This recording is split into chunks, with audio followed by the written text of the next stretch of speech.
Gliders play an ever larger part as the United States Army continues the development of air assault tactics. At American bases, new methods are perfected. Sometimes there are crashes. But out of the wreck come the airborne troops. Most of the gliders are landed perfectly and can be picked up again by a speeding plane.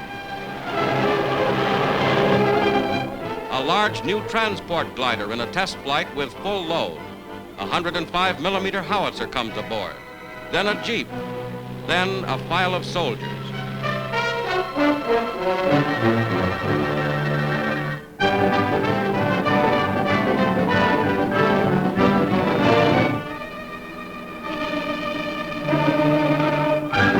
Gliders can land with heavy equipment even on bad terrain. Paratroopers, the most spectacular element of airborne armies, rehearse aerial tactics. In closely timed group jumps, they're ready for combat immediately after landing. In air assault tactics, the paratroops are vital.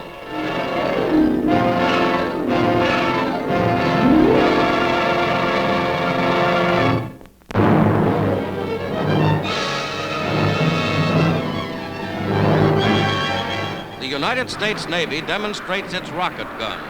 A landing craft throws a fierce hail of explosives toward shore. Equipped with rockets, small Navy vessels can equal the firepower of men of war many times their size.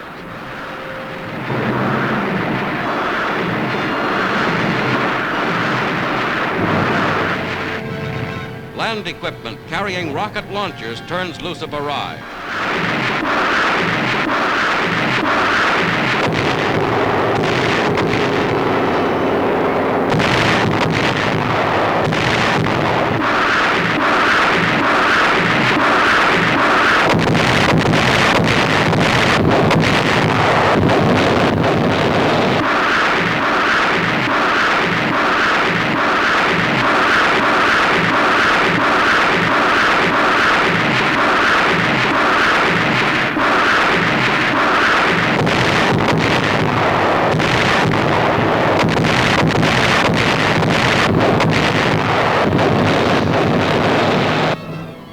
Rocket projectiles propelled at tremendous speed by the reaction of exploding gases against air are not new, but never before this war have they been used so widely.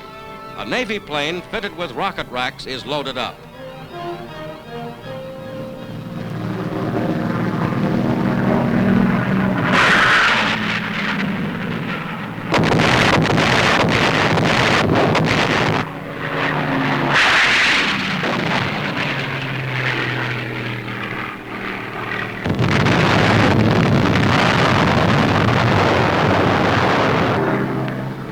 Rockets shown in slow motion. Highly developed in the past few years, the ultimate possibilities of rockets have by no means yet been realized.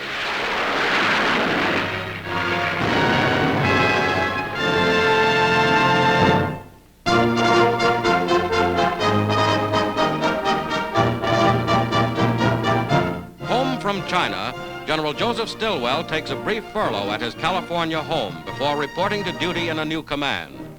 The famed leader of the retreat through Burma, with Mrs. Stilwell, looks through the family scrapbook, recalling historic moments in the general's career in China and Burma, which led to the building of the Stilwell Road. With his giant schnauzer, Stilwell enjoys a moment of recreation at the beach. General Stilwell has now been named Commander of United States Army Ground Forces. In Washington, D.C., he takes over his new duties.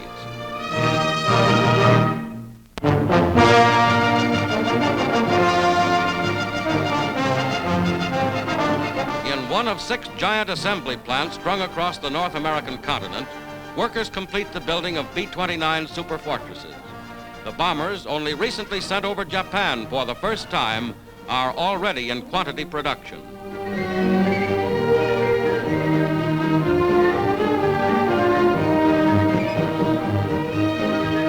Deep in in China, precious fuel for the B-29s is flown into this 20th Bomber Command Base. From the incoming transports, Chinese troops roll the 50-gallon drums to the storage area.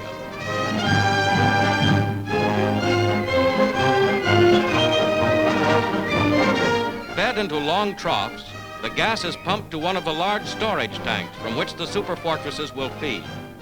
It takes up to 2 hours to refuel a B-29 and tons of gasoline.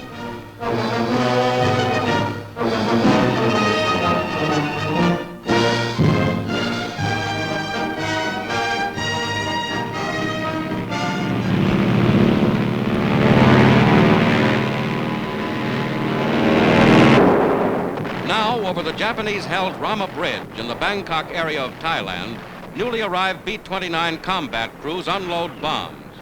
From bases in China and the Pacific, the superforts continue to strike.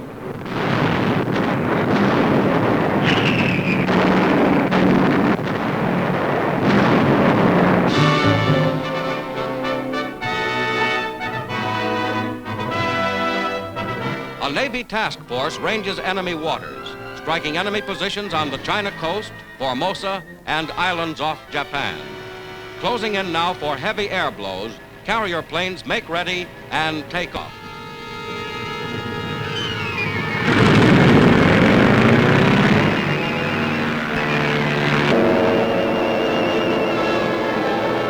Coming home from a raid on Formosa, the planes head in for high-speed landings on the narrow deck. Some have been badly damaged.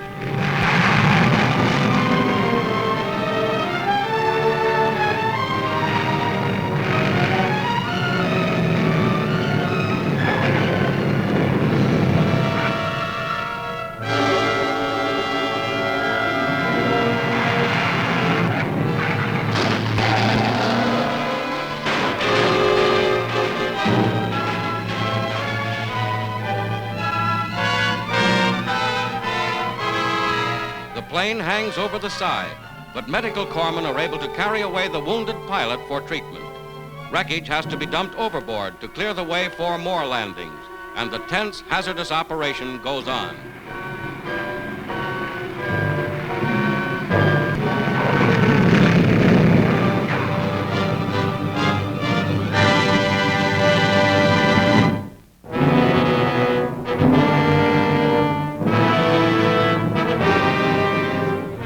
Rapid tempo, with new amphibious landings speeding the advance, General MacArthur's forces drive on in the campaign for Luzon, key island of the Philippines. The 6th Army strikes south.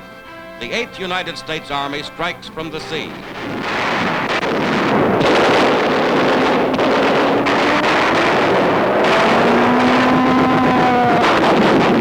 First films, delayed until now, show the initial landings on Lingayen Gulf and heavy fighting against attacking Japanese planes. The skies are cleared. From one ship of the Armada, General Krueger keeps careful watch. And so does General MacArthur.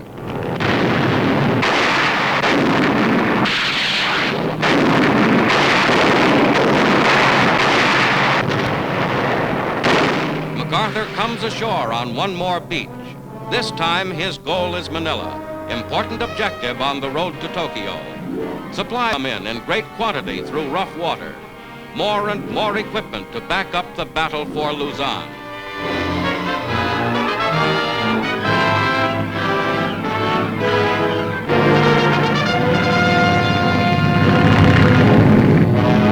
Inland, infantrymen push ahead through country where the enemy may be concealed.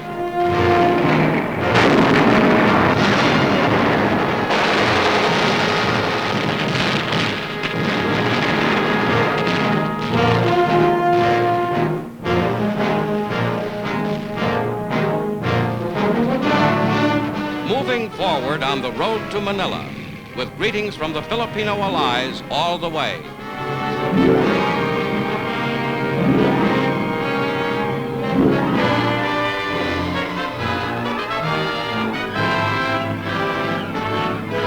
Filipino guerrilla soldiers who greatly aid the advance receive hand grenades.